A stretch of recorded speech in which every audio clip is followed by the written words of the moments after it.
Welcome to all our listeners. Ubuntunomics is a weekly roundup and discussion of the most important economic and political developments from Africa. Hosted by myself, Sia from PESA. PESA is a political economy think tank that promotes regional integration in SADC and provides research on the political economy of development in Africa. With me is my co-host, Sbu Nyati from Isakombe Assets. Isakombe Assets provides individuals with renewable energy assets in order to develop communities. Good day, Sbu. How are you today? I'm well, thank you, Sia. How have things been today? I'm all right, thank you very much.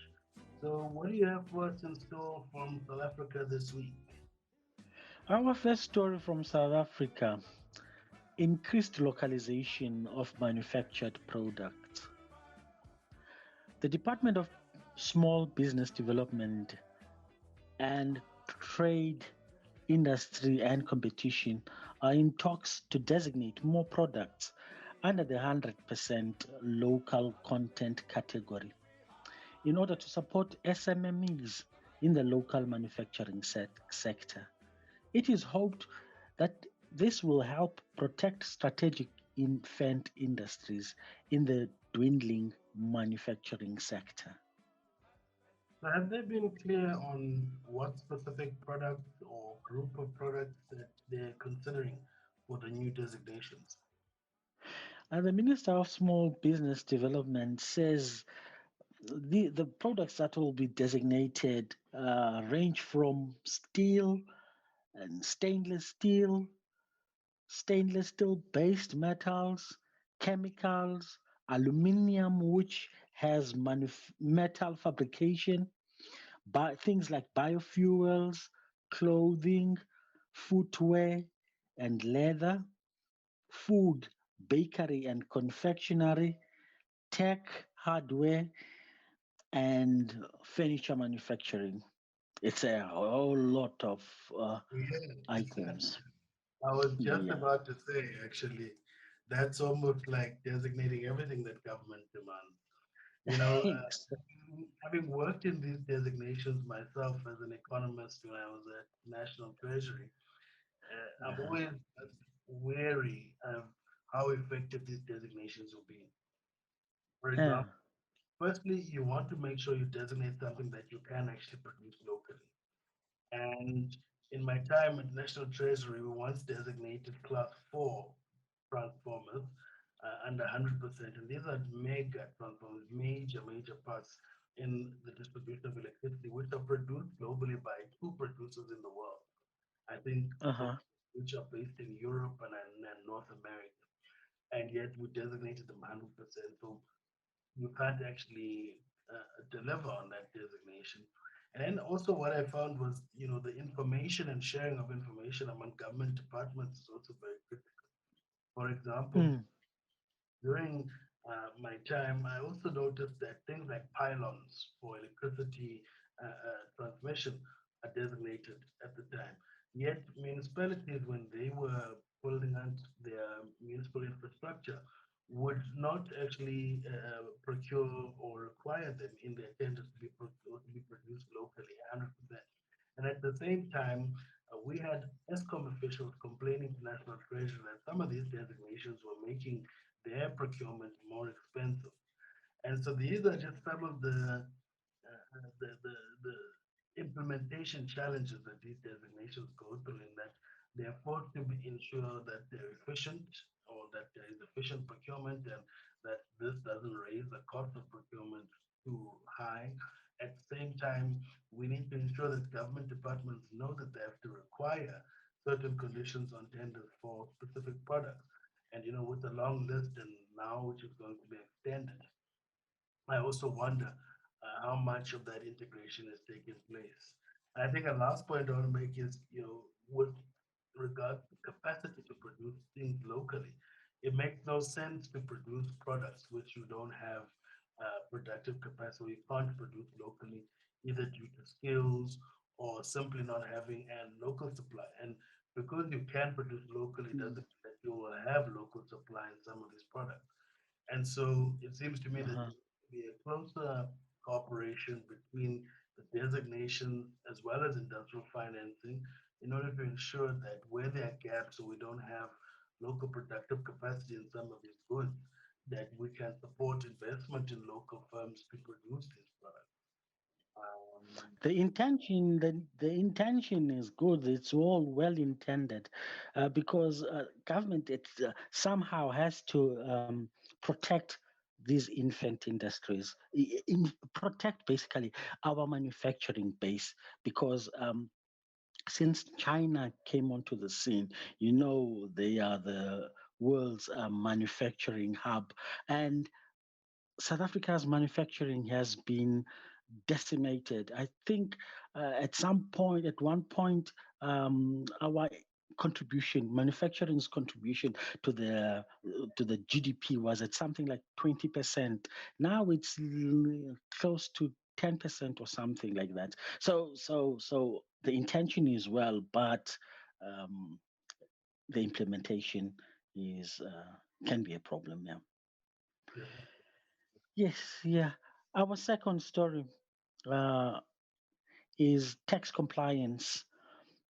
The finance minister, Tito Mboweni, told National Assembly that only 5 million rand had been collected in corporate income tax from taxi operators by the South African Revenue Services.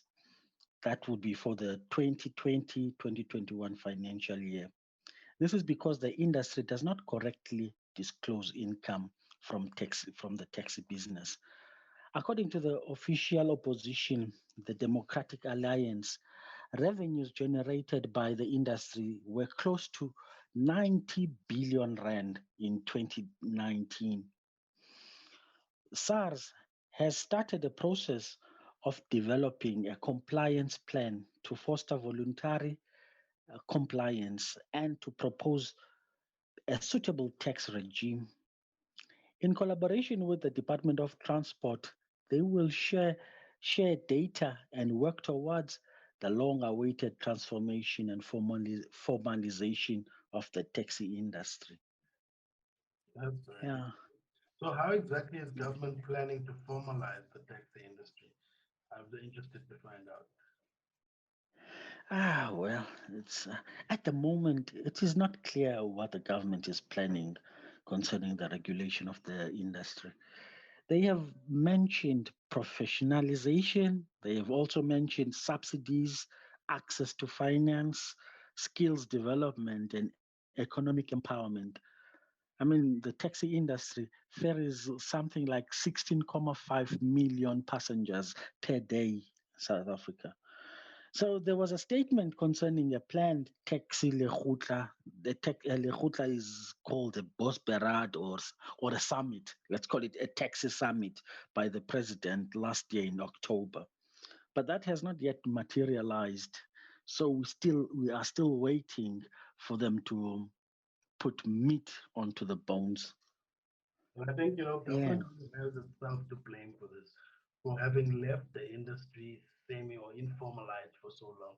We all know, obviously, the sector was really established as a sort of black empowerment sector during the apartheid years and deliberately left informal in order to, for the state to get involved in some of its own clandestine operations, but also to deliberately keep it informal for whatever interest that the apartheid government had in its initial machinations.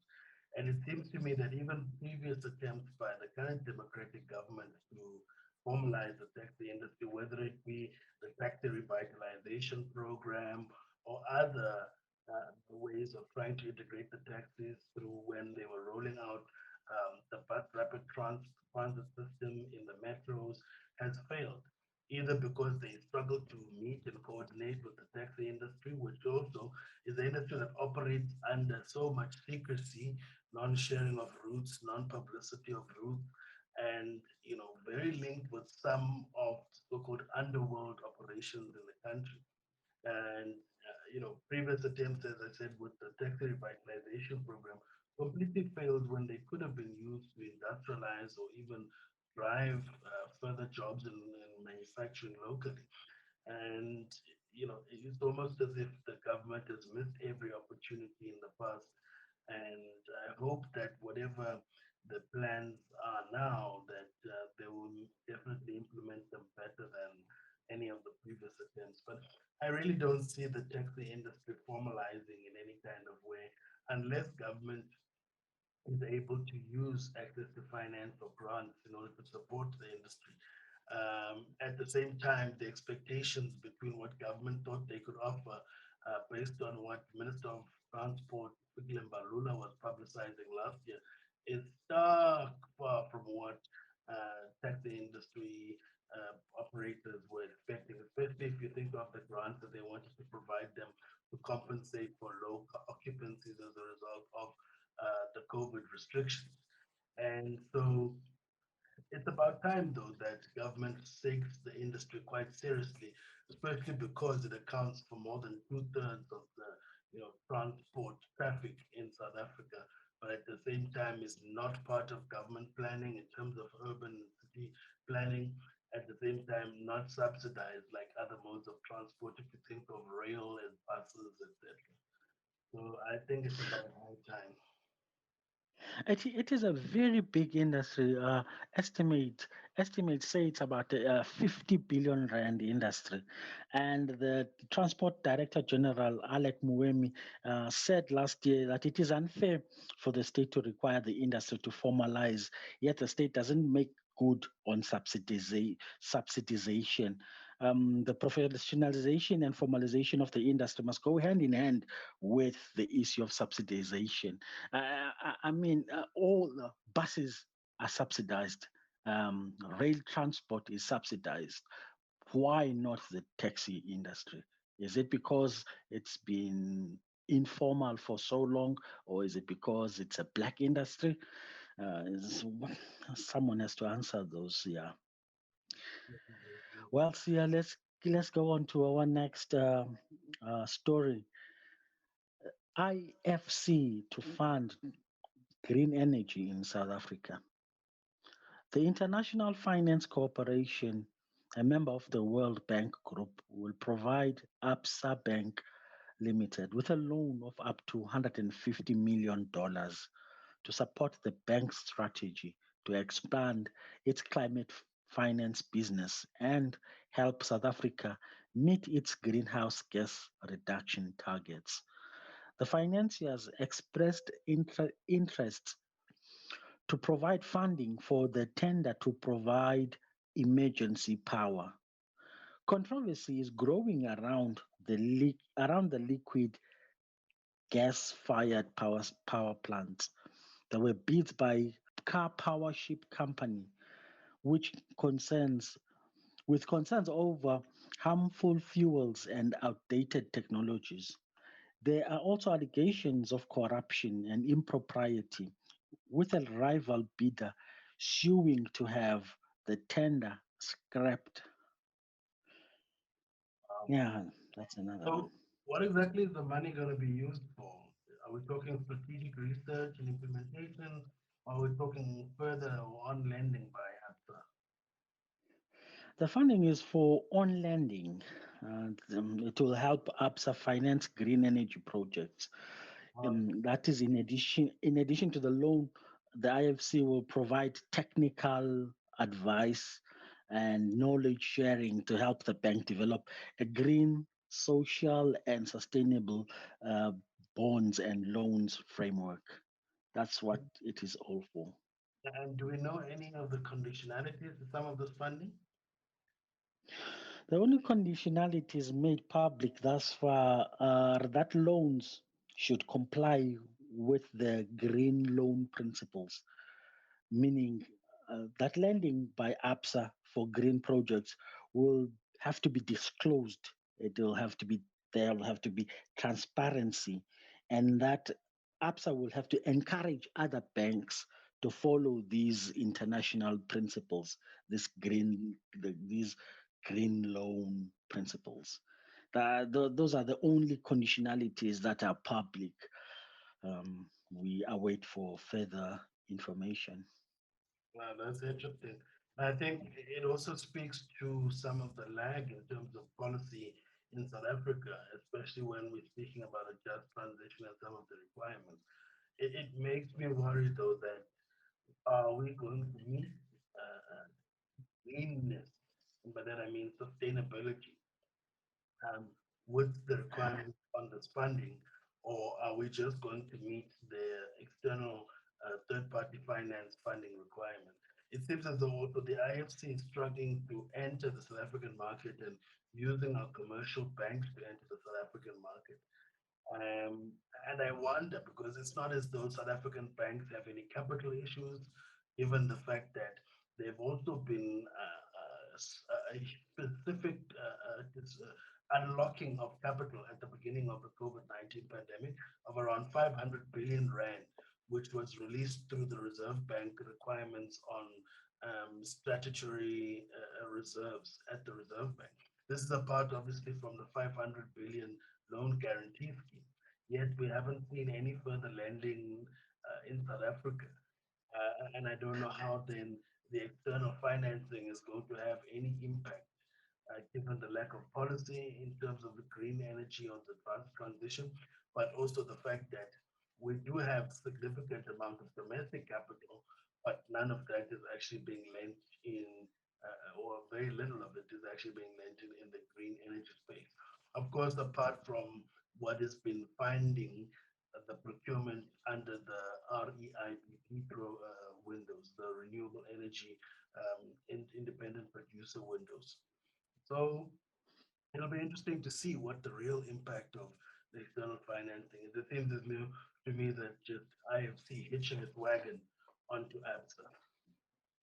I suppose it's that technical knowledge that they are after, and the fact that this loan is said to be the first certified loan in Africa that complies with this, what I called green loan principles.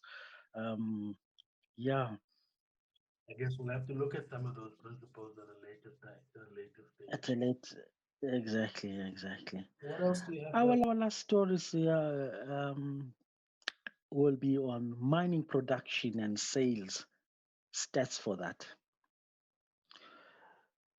Statistics South Africa, Stats SA, released mining production and sales data. Mining production increased by 21.3% year on year in March 2021.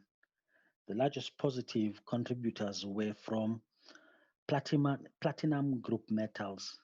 Those increased by 21.5%, and iron ore, which increased by 17%. Seasonally adjusted mining production increased by 4.5% in March 2021 compared with February 2021. This followed month-on-month changes of 0.9% in February and 4.2% in January. Yeah. So with me, it seems like it looks like the mining sector is starting to get some fire under its belly.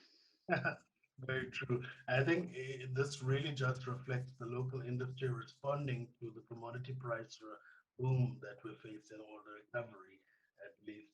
And because, from the last maybe 3 to 5 years, the industry has kind of been dwindling to a basic grind, to a stop, to a halt, on the back Mm, of policy uncertainty due to the Minerals and Petroleum Resource Development Act and other issues facing the industry, such as low commodity prices. And at the same time, the real, in terms of the response from industry on the back of the MPRDA, the policy uncertainty was really as a result of additional conditionalities and responsibilities that the Act put on them in terms of occupational health and safety, but also development of the sector and society more broadly.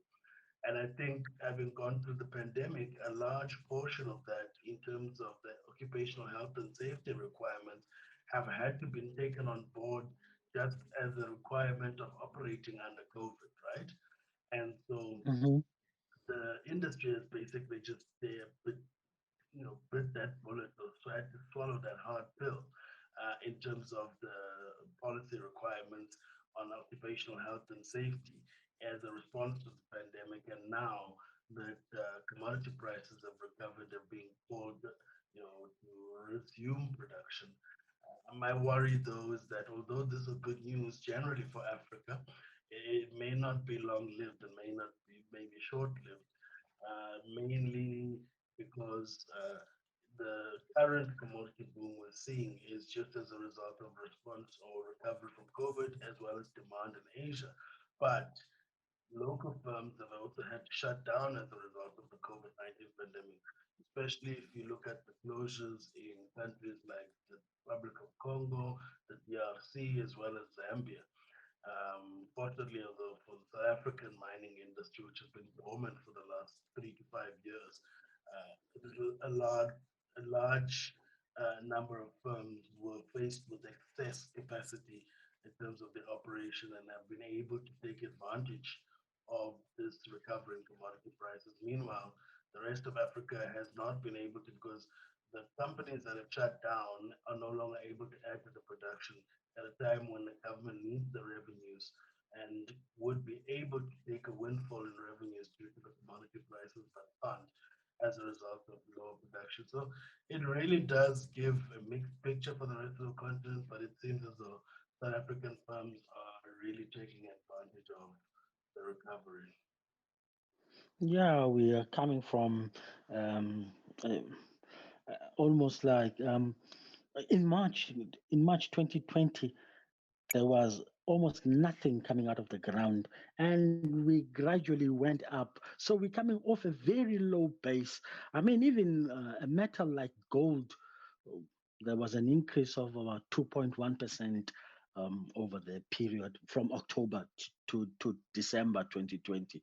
So gold production has been dwindling over the years in South Africa, but these are good signs for everyone.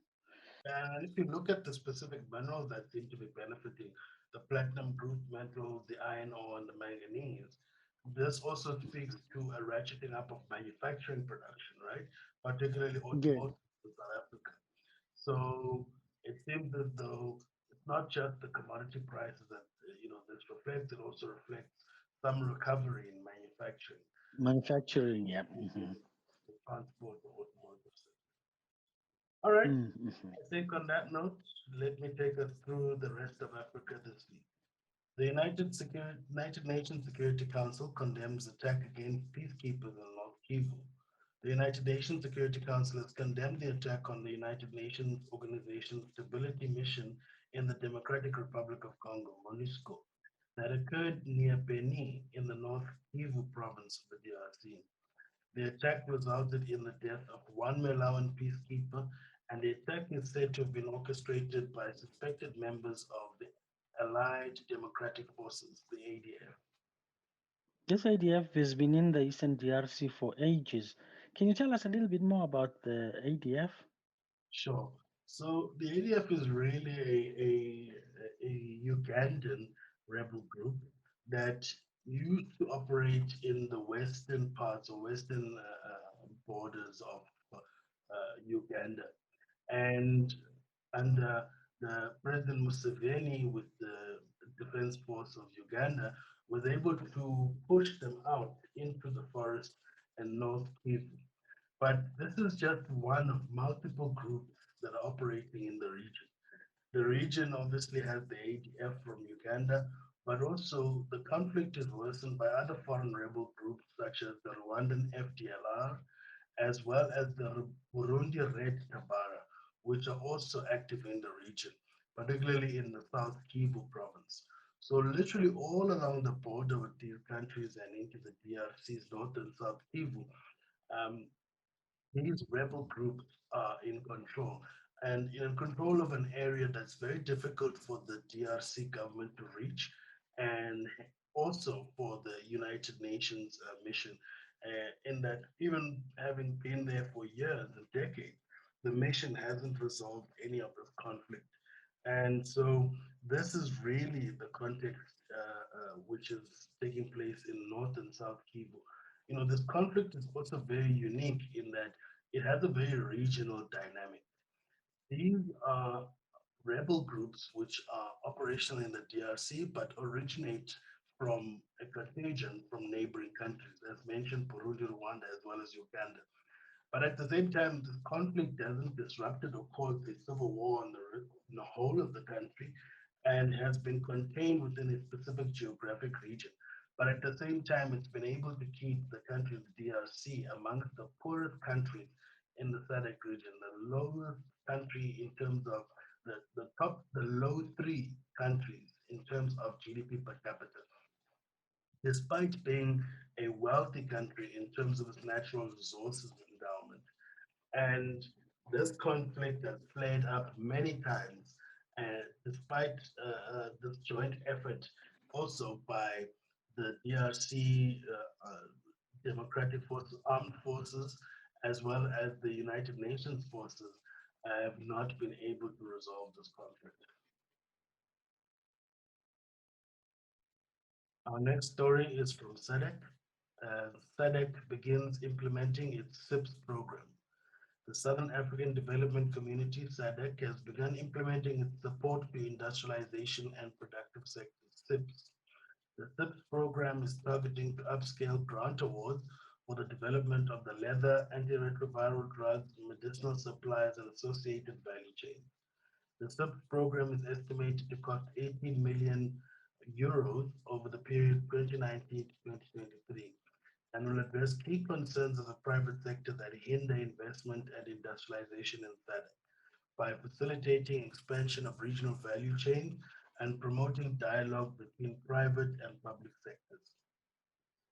I hear you mentioning 18 million euros. Who is funding this program and who stands to benefit?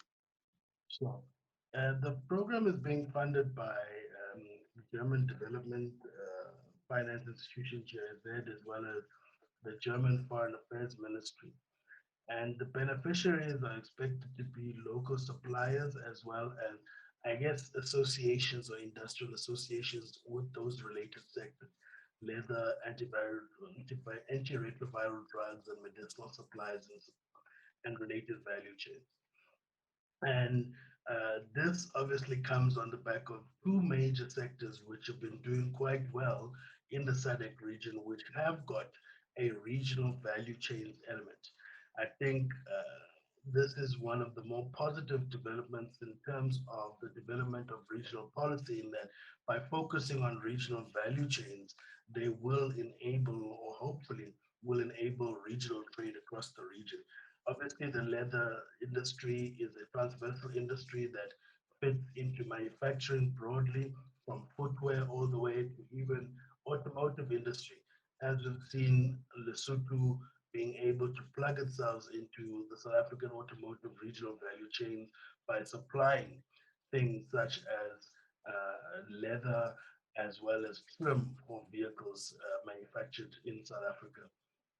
And in terms of antiretroviral drugs or medicinal supplies, the SADC region has got a trade deficit, meaning that we import more medical supplies than we export. And I think for strategic and other reasons, it only makes sense that we produce some of these medicinal supplies, particularly antiretrovirals, locally because of the high demand due to high HIV infection levels that still exist in Southern Africa, but also what the pandemic has taught us, as well as vaccine hoarding, is that the issue of medicinal supplies is something that is strategic and we need to localize in order for ourselves to survive, but also in order for ourselves to keep up with the global recovery. The current context, for example, where countries in Europe and North America are sitting with a glut of vaccines and facing vaccine skepticism, whilst a lot of African countries and SADC countries are still to receive their first doses, let alone administer them, is a reflection of how strategic it is for us to localize medicinal supplies as well as a production of key drugs such as antiretroviral drugs. And obviously, this goes hand in hand with the South African request to the World Trade Organization to pause intellectual property rights on vaccines in order to ensure that developing countries can also produce them without infringing intellectual property rights. But that will be covered a bit later. Okay. Our next story is also from SADC, focusing on the Kazungula Bridge. The SADC commissions the Kazungula Bridge and OSBP, the one-stop border post. The Southern African Development Community has commissioned the Kazungula Bridge and one-stop border post. The bridge and state-of-art facilities were officially commissioned by President of Botswana, His Excellency Eric Mokgweetsi Masisi, and the President of Zambia, His Excellency Edgar Chagwa Lungu, at the quadrophonic meeting point of Botswana, Zambia, Namibia, and Zimbabwe across the Zambezi River. This is literally that corner where all four countries meet. And the bridge is expected to cost a total of 259 million US dollars, which was funded by the governments of Botswana and Zambia, with the support from the African Development Bank and the Japanese International Cooperation Agency, JICA. The bridge and the one-spot border post are expected to link the port of Durban in South Africa to the Democratic Republic of Congo in Tanzania to the north-south corridor to facilitate trade and regional integration across the SADC region. I hear the South Koreans built that bridge. I've also been reliably informed that the bridge will cut travel to the Namibian port of Walvis Bay by 500 kilometers as compared to the Durban port. There have been sightings of heavy mining equipment um, being hauled towards the Zambian copper belt from Walvis Bay as well. And the Kolwezi copper mines in the DRC, for example, will soon be the world's biggest mine or copper mine. Now, what I want to know is, won't this bridge mean the port of Durban will be starved of business? I don't think so. I think firstly, what this bridge means is that there's going to be a sharing of some of the freight that goes north, right, to the DRC. I mean, we're talking not only from South Africa, but also from neighboring countries in Zambia, etc., who export coal all the way up to the DRC and Tanzania. I think what we are going to face, though, is some competition from Walvis Bay. But given the sheer size and capacity of the Durban port, being the biggest port in the southern, African tip, it definitely has got a competitive advantage. And I don't think that the opening of this bridge will definitely starve the Durban, the port of freight. More than anything, I think it will also allow for some sharing of freight between the other big border outlet from South Africa, being Bay Bridge, and towards and drive some of that freight towards Kazungula and moving into Zambia and the DRC. So the current situation is also so dire at that port, in that it is one of the more busy ports in the SADC region, but the crossing over the Zambezi River is currently being operated by ferries, and I think it's only two ferries that are operational, which are also not reliable. And these ferries have got a maximum capacity of carrying over the most three trucks at a time. And so there's always a backlog of trucks being processed and waiting for up to 10 to 25 days in order just to cross over Yeah. the Zambezi into Zambia and into the DRC. So I think it will really unlock movement of freight at a significant area that is a bottleneck in the rest of the SADC region. And the fact that we've got not just road transport across the bridge, but also a rail accommodation for rail is, I think, one of the key game changers of the Kazungula Bridge. Yeah, we saw that truck pile up over the December holidays, going through the through Bright Bridge. So I suppose this will help. Yeah, yeah. Yeah, I think it would definitely help in sharing some of that bridge Mm. at the really overcapacitated Bay Bridge border post. Our next story is from West Africa. ECOWAS advocates for the return of cultural property. The Economic Community of West African States, ECOWAS Department of Education, Science and Culture, visited Monrovia and had audience with authorities as part of advocacy for the return of African cultural property to their countries of origin. Discussions centered on the legal framework of the cultural heritage and steps underway for the ratification of the 1970 UNESCO Convention and the 1995 UNIDROIT Convention. They further agreed on the need to develop domestic tourism by setting up a cross-border tour between Liberia, Sierra Leone, and Guinea. Our last story is from the World Trade Organization. A panel of leading experts reviewed the impact of the agreement on trade-related aspects of intellectual property rights (TRIPS) on health technology diffusion over the past 25 years and its role in the broader ecosystem that is required to support innovation and equitable access to medical technology. This follows a statement from the United States Trade Representative, Ambassador Catherine Tai, announcing that the Biden-Harris administration support for the waiving intellectual property protections for COVID-19 vaccines on the 5th of May. The statement by Tai was the United States position in response to the COVID-19 TRIPS waiver request by South Africa and India at the World Trade Organization to enable the manufacturing of COVID-19 vaccines in developing countries. The COVID-19 TRIPS waiver has now been supported by 100 countries, and negotiations are expected to commence on a revised waiver proposal from South Africa and India. I saw a statement by the EU, and the EU sounds like they are not too keen on this waiver. Won't this complicate upcoming discussions, do you think? I definitely think that with the United States position being in support of the COVID TRIPS waiver, really puts a strong counterweight to the voices that we expect to support intellectual property rights.